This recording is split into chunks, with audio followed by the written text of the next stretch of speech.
everyone. Today we are going to be discussing how it is that we do data analysis screening.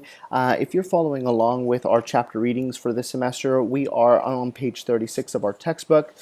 And if I would recommend that to follow along with my examples I'm going to be using today, they're directly going to be coming from your textbook reading, so that way you can see how it is to actually do these analysis in case that you do have questions. So I strongly recommend following along and using the data I've uploaded onto Blackboard for you, so that way you can follow along with our examples for today.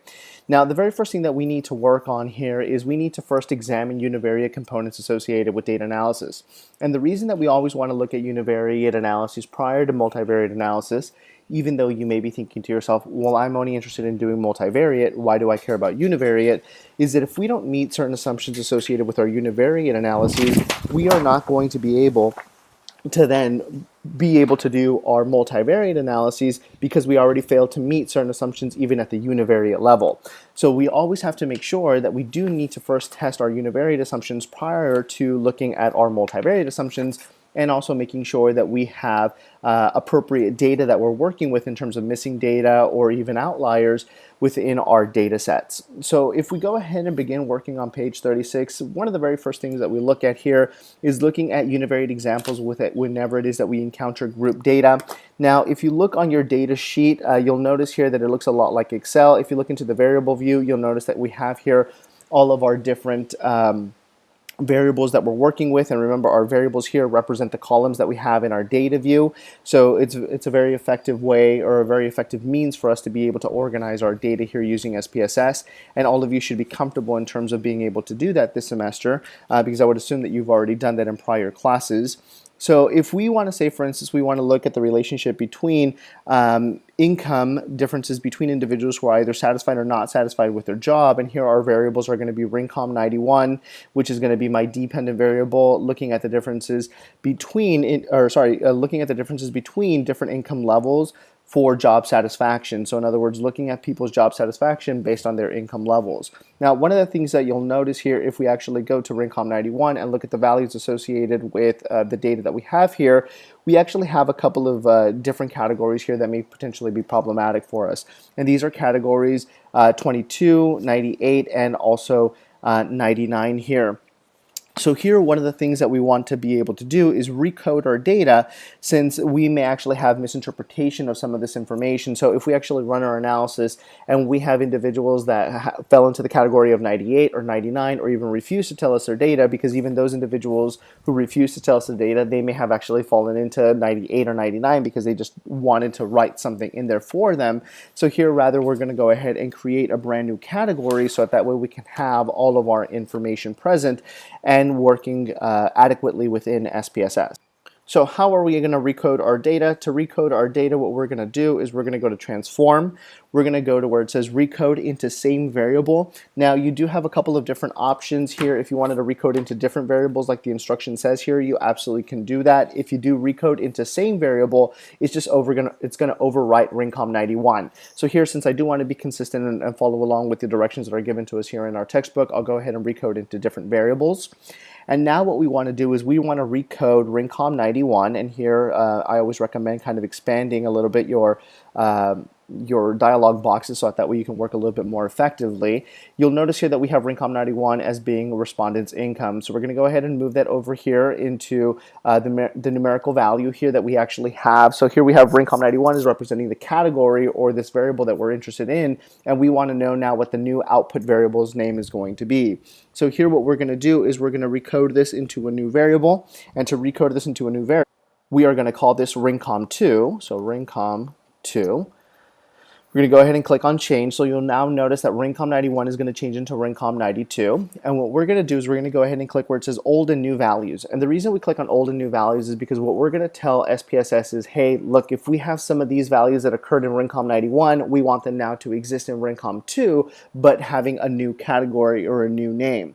So now, for instance, if you're following along and being on page 37, right about in the middle, you'll notice here that the cases that are a little bit troublesome for us are the cases of 22, 98, 98 and 99. Now, nothing exists between 22 and 98 that may potentially be a category that's of interest to us. So, for instance, it's not going to represent anything like 1 million or above or whatever the case may be. So here what we want to do under range, we're going to go ahead and work with some of this data here that we have, or with some of these options.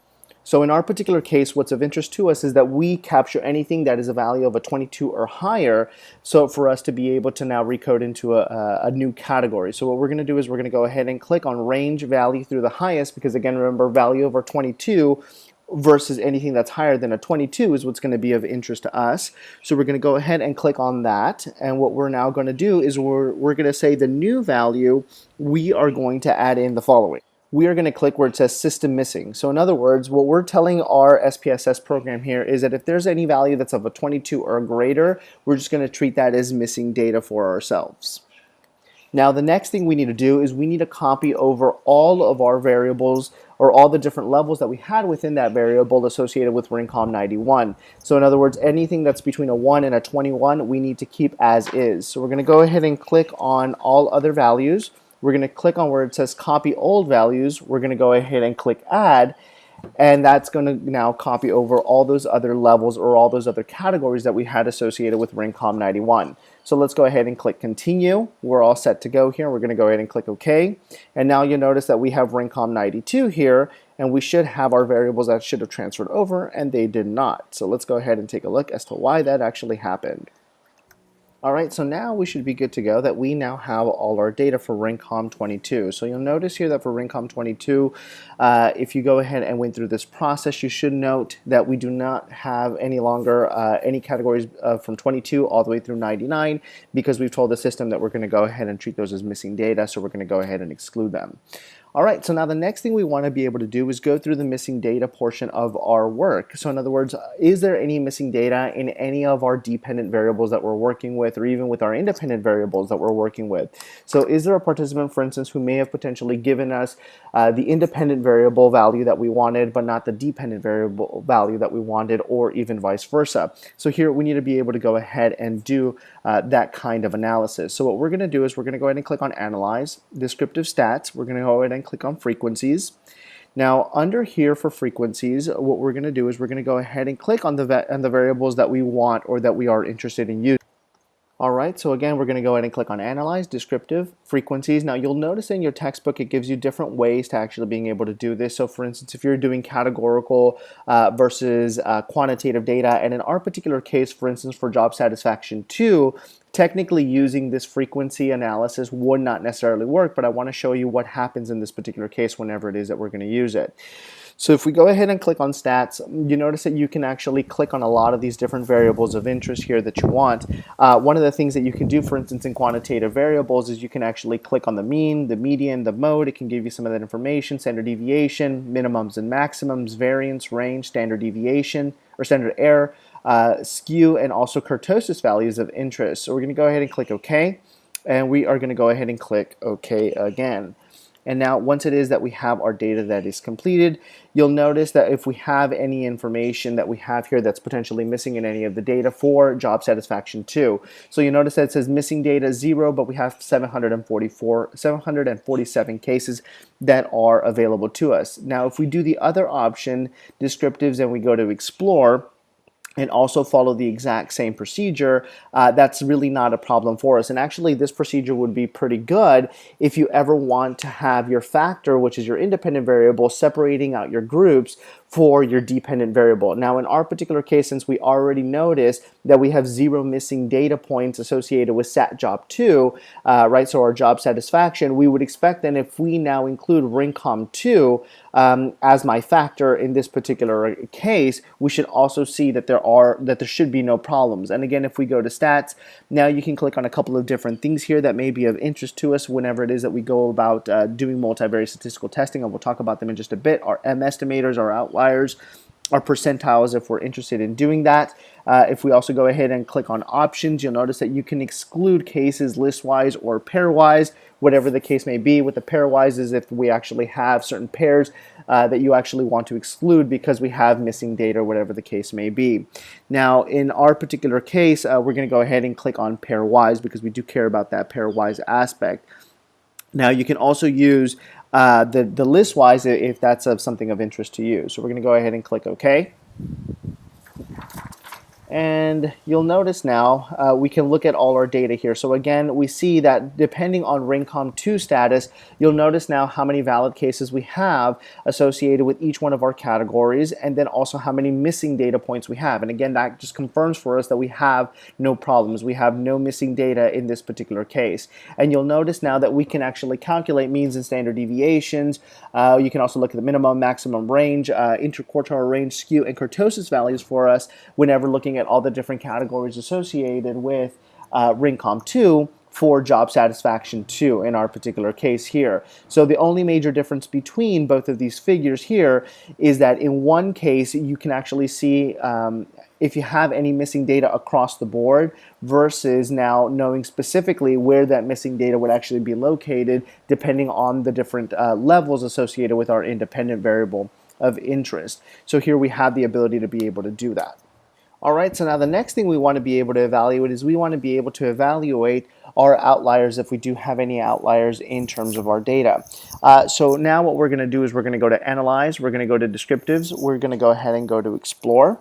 Now here in our dependent list, we're going to go ahead and put RINCOM 92, and actually I guess I did this backwards, to be honest with you. I just took note of that, that we should have actually done it the other way around, that we should have had RINCOM 92 being in my dependent list and then having my job satisfaction being my independent variable in this particular instance. And I apologize for that I made that mistake. But now we're going to go ahead and redo our data analysis, now doing this again. But now what we're going to do is we're going to go ahead and click on statistics. We're going to go ahead and click on outliers, click continue.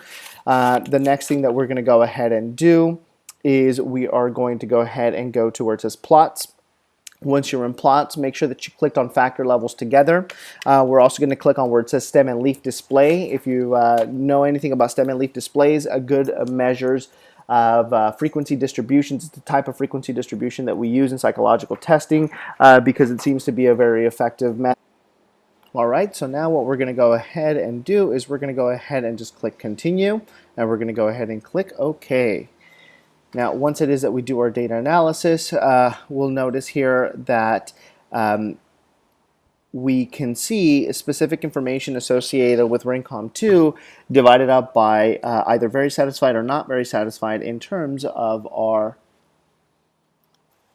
So we can see skew and kurtosis values associated with each one of our categories, and again the mean, standard deviations, and anything else that we needed to view here in terms of RINCOM 91 associated here with our different categories of very satisfied and not very satisfied. And to be honest, I think one of the biggest issues that I have associated with the way that the example is set up here in terms of our data is that RINCOM 2 is set up to be categorical data. So here, for instance, when you look at the mean associated with RINCOM 2 for very satisfied, the average is a 14.46, but what does that mean? So you have to think about the category that it's associated with in terms of RINCOM 2. So it's always weird to have categorical data to be your dependent variable, but we're just following along with the example in our book. Now, if we continue to scroll down and we look at some of the data associated with that we have here, be very, very cautious of this table that's right here. Many times what I've found is that individuals will look at this table and say, oh yeah, you know, I have all these outliers. These are the case numbers associated with my outliers. I have 5 very high values and 5 very low values for very satisfied and not very satisfied. But one of the things I always encourage everyone to look at is be very, very cautious of this particular type of data, because automatically what SPSS does is it creates extreme numbers or extreme values for you to look at. And here, if you notice, the values associated that we have that are supposed to be extreme are my categories of 0 and also my categories of 21. But if we look up here to see how many times each one of those categories occurred, we find that they actually occurred pretty frequently associated with each one of our categories. So again, if we scroll back up to here, we'll look up this value of a 0, which was NAP. For people who were very satisfied, we had quite a bit of people who actually responded to that specific category. We had 24 individuals, but here then does that mean that we have 24 extreme cases? Well, no, because apparently NAP was supposed to be our 0 value, in terms of my categorical content, which is represented here, but yet it classifies only 5 of them as being extreme, well, then that doesn't really make sense. Why didn't all 24 of them become extreme? And when you really think about it, well, how can you have 24 extreme values that all have the exact same value? Then it doesn't really become extreme, it becomes a pattern, and it really becomes a normal aspect. So here, be very, very cautious, because this table here does not represent outliers, but rather it just represents extreme cases that SPSS was able to pull out. So never look at that in terms of your method of trying to identify outliers, because that is not correct. But now the stem and leaf plots are actually quite effective in helping us identify which values are actually going to be outliers or which ones are not going to be outliers. So you'll notice now here it says extreme values for very satisfied. We have extreme cases, 11 of them, that represented a value of 0. So in other words, here 11 of our cases that responded with the 0 value here in terms of RINCOM 2 are now going to be classified as being extreme outliers, and that's it. We don't have anything else that's going to be considered to be an extreme outlier in this particular case. Now, if we continue on now to the next one, which is our not very satisfied category, we have 22 extreme cases that are representing this aspect of a value of a 3 or lower. So here we can now identify a little bit more successfully what actually is going to be considered an outlier and what is not going to be considered an outlier. So in other words, in our particular cases, anybody who has a value of 0 is going to be considered to be an outlier for very satisfied, and for not very satisfied, it is a value of a 3 or lower that's going to be considered to be an extreme outlier here.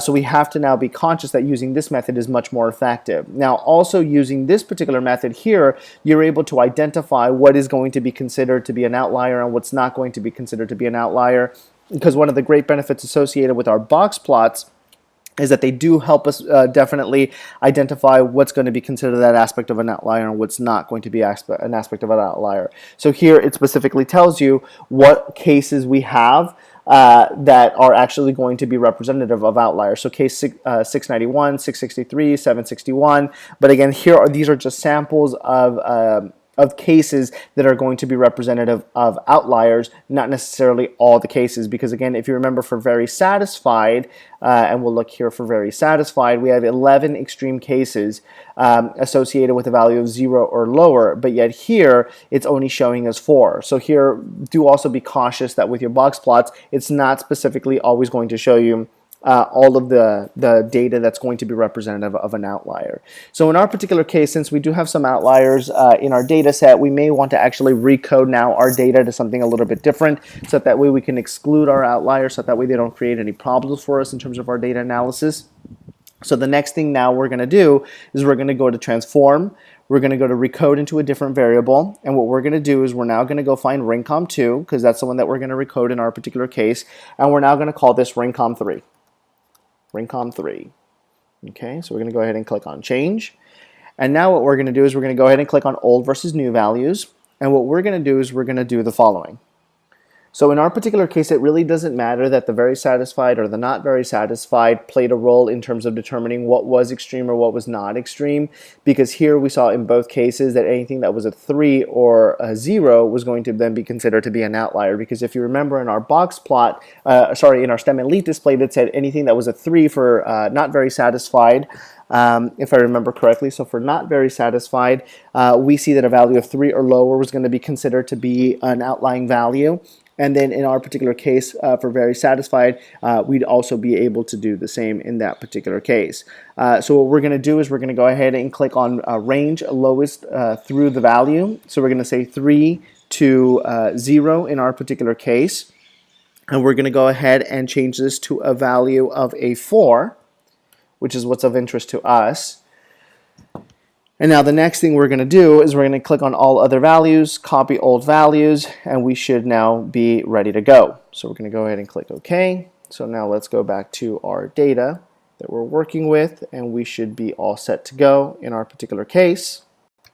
All right, so now we are ready to go with our data, and we're going to continue on to trying to do now some of our exploration associated with some of our univariate a test of assumptions in our particular case. So in our particular case, what we're going to do is we're going to go to Analyze, Descriptives. We are now going to go to where it says Explore.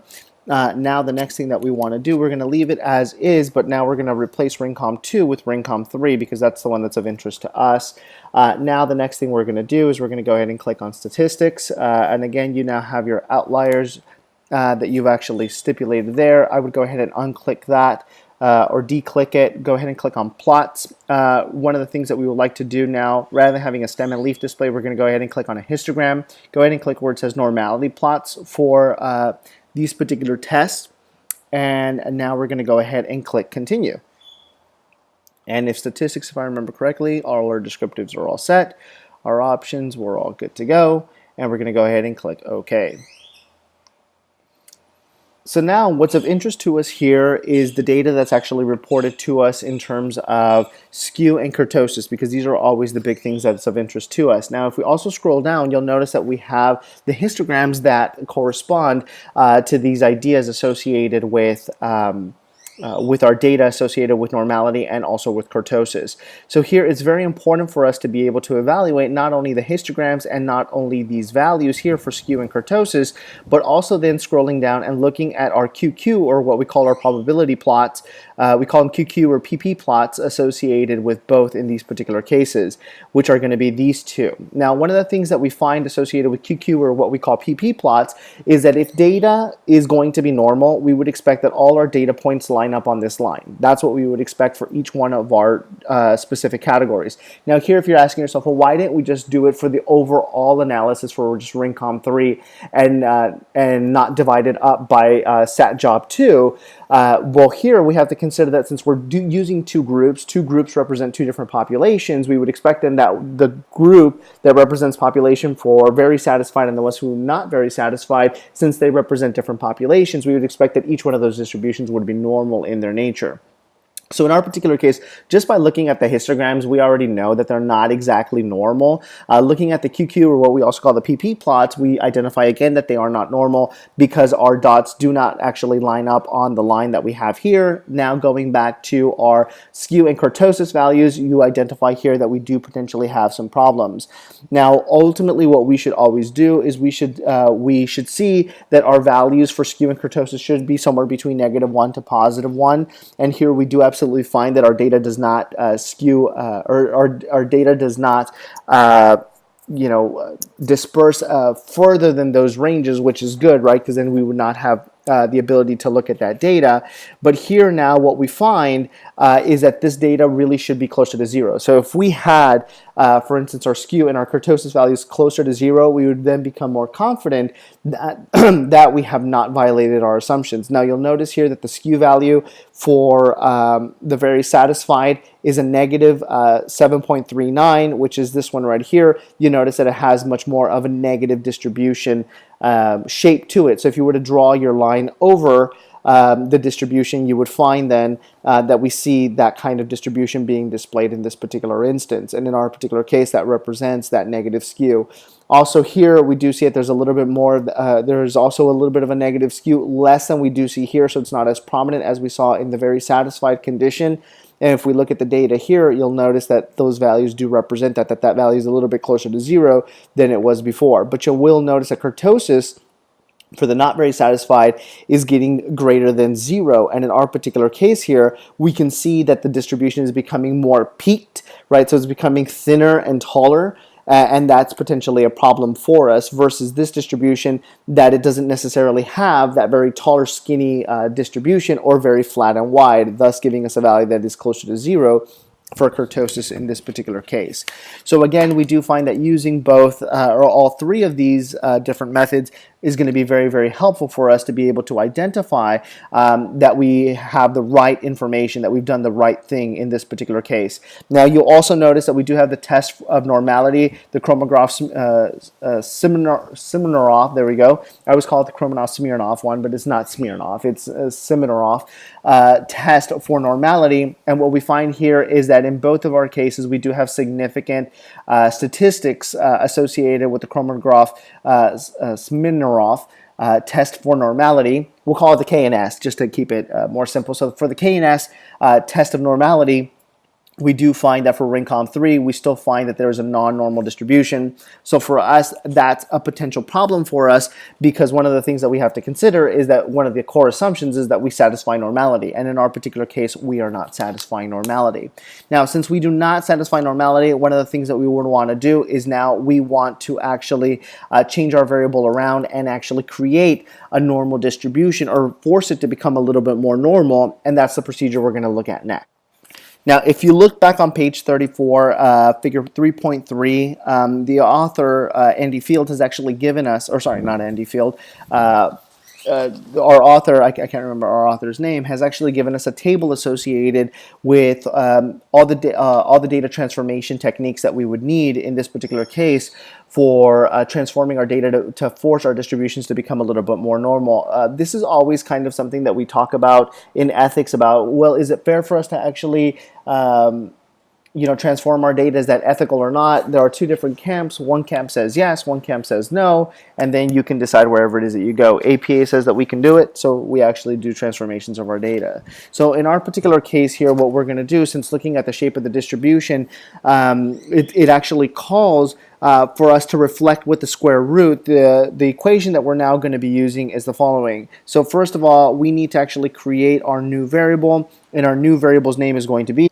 RINCOM4. So we're going to go to RINCOM4, and now what we're going to do here is we're going to say the square root, so SQRT, open parenthesis, and then using the method that's given to us there, we're going to go ahead and use that specific method. Now, since it did give us the reflected square root, you do notice that we do have k, and in one of our previous chapters, and even in the discussion of this particular chapter, it tells you to select the value that's the highest. So our value that's the highest in RINCOM 2 is a value of a 21, because remember, we have those categories from 0 to 21, but it always requests to do 21 plus 1, so going one above. So we're going to go 22 in our particular case, and now what we're going to do is we're going to go ahead and then click minus, and we're going to go and find RINCOM 3 in our particular case, because that's the variable that we actually want to transform in our particular situation.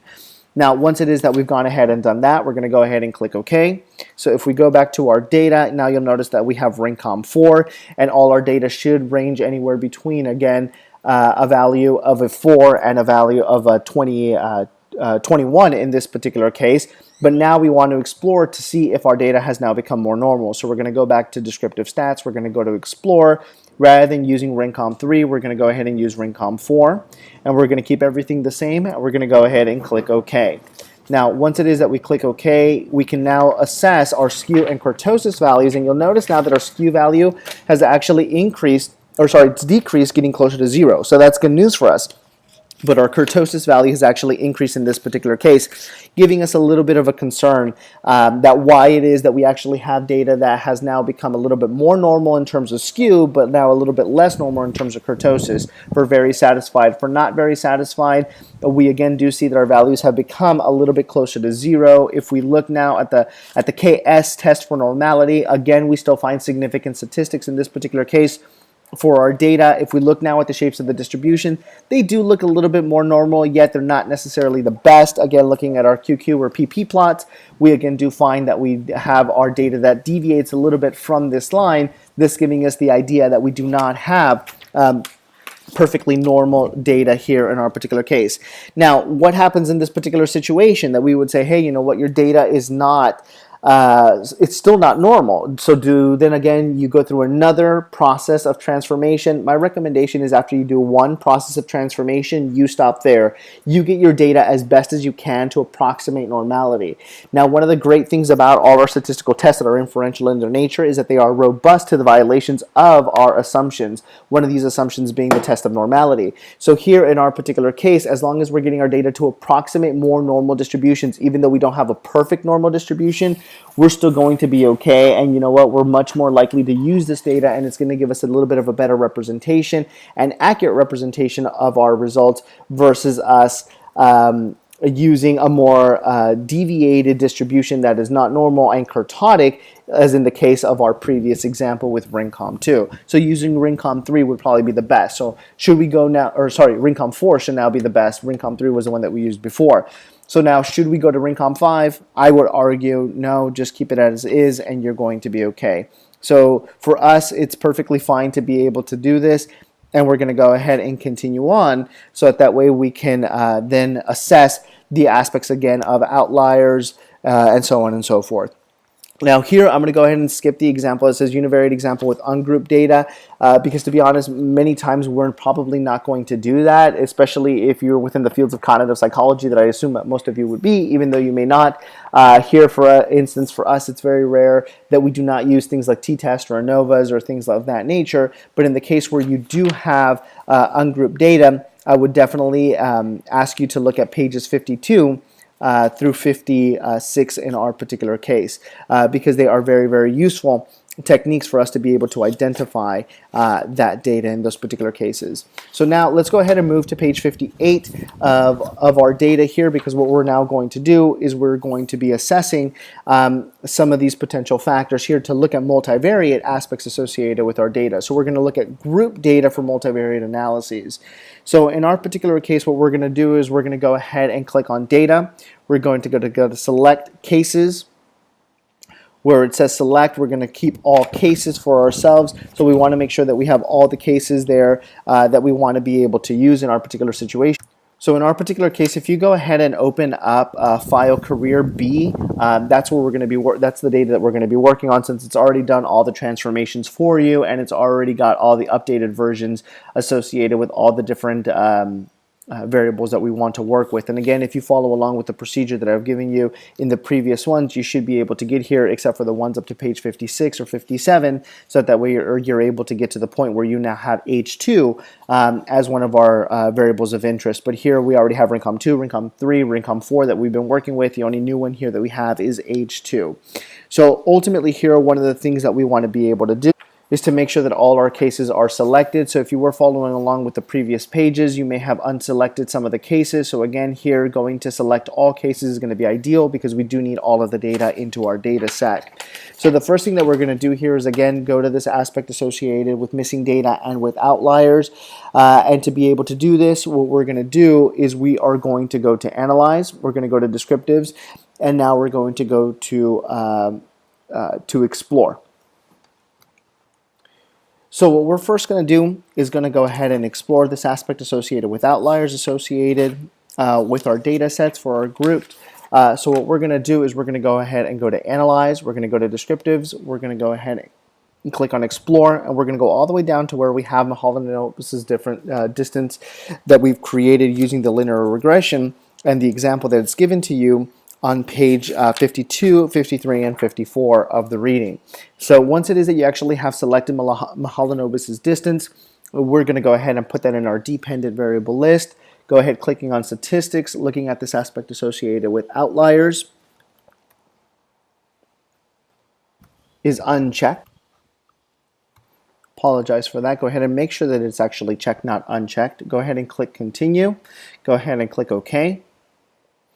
And now when we look at our results, we'll notice here that we have, for our extreme values, this is now going to be useful for us to exploring Mahalanobis's distance. So that way we can find or identify specific values that actually fall into our outlying criteria. Now, as it was explained on page 54 of this chapter, we actually use our chi-square table using our number of variables to be able to identify what is the criteria associated with trying to identify what the value is as a significant point, or the critical value point for a value then to become significant in our particular case as becoming an outlier. And in our particular situations, values 208, 616, 24, and 222 all become values that fall beyond that criteria stipulated as being 18.467 based on the criteria of our chi-square table.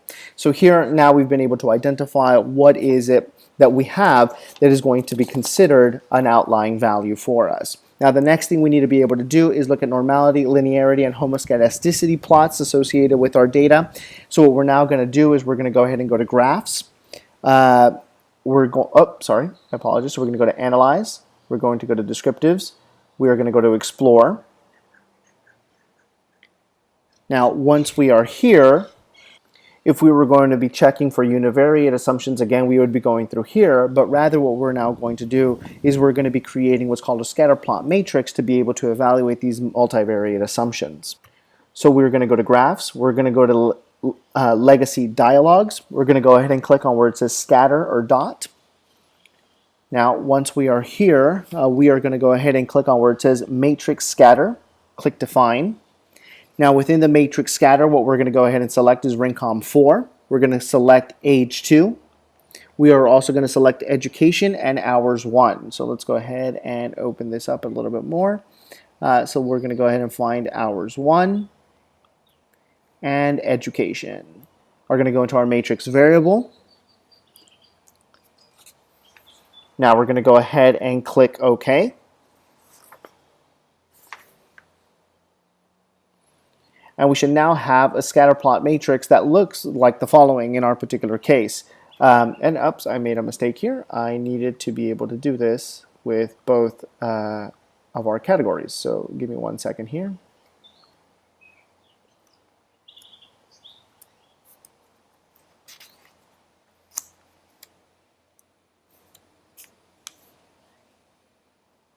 So in our particular case, we are going to move sat job 2 under the columns tab, and now we should be set to go. All right, here we go. So now we're ready. So in this particular case here, what do we find? We can ultimately assess what the job satisfaction is going to be, very satisfied or not very satisfied, in terms of all the different variables that we had in our particular case, age 2, Rincom, number of weeks, and also their educations, so that way we're able to identify if we've met the aspects associated with normality, homoscedasticity, and also with linearity. So if we now look at the next aspect that we want to evaluate, is this aspect of looking at homogeneity of variance covariance matrices for ANOVA, but we now actually do this through the MANOVA technique. Now, in this particular case where we look at these graphical representations associated with our data, we actually can identify in this particular case that linearity and also normality are questionable because we do not have the oval shape that we would expect them to have. Some of them do, but not all of them do in our particular case. So again, that may potentially be a problem for us. Now, if we go to Analyze, we're going to go to General Linear Model. There we go, multivariate.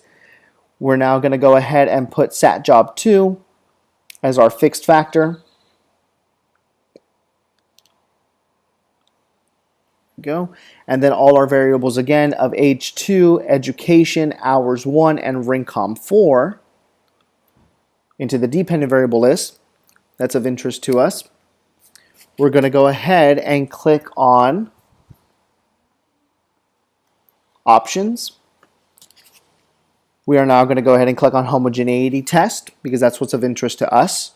We're going to go ahead and click continue, and we're going to go ahead and click OK. And now what we're going to do here is we're going to look at boxes M to identify if we actually have a significant or non-significant value associated with our results in this particular case.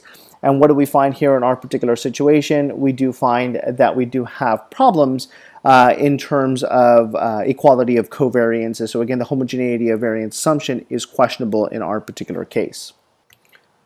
All right, so that wraps up our discussion associated with how to pre-screen our data. Hopefully you have found this lecture to be eye-opening for you in terms of doing our data analysis. As you notice, now there's a lot more for us to do versus us just saying, oh yeah, we're going to sit down and we're going to analyze our data and we're going to see what comes up. But rather, we do have to in some cases make modifications and transformations to make sure our data looks normal, testing specific assumptions associated with our data. If you do have any questions, please let me know, and I'll be happy to talk to you about your questions or issues.